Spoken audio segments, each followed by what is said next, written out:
শিয়ালের চালাকি প্রথম শ্রেণী। এক নদীতে একটা কুমির বাস করত।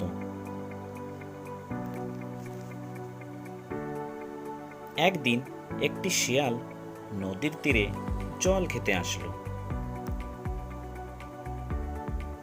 এবং জলে নেমে জল পান করতে লাগলো। তখন কুমির তাকে দেখলো ও মনে মনে খুব খুশি হলো।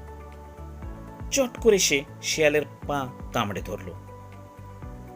শিয়াল মোটেও ভয় পেল না। সে জোরে জোরে হাসতে লাগলো, বলল,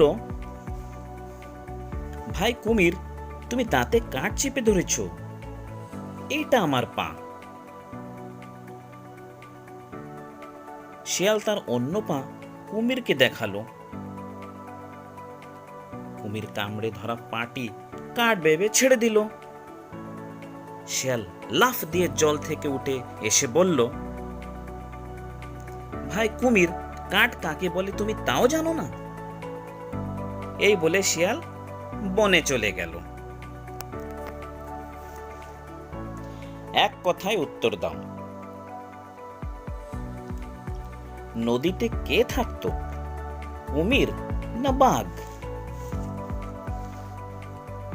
চালাক কে ছিল, কুমির না শিয়াল?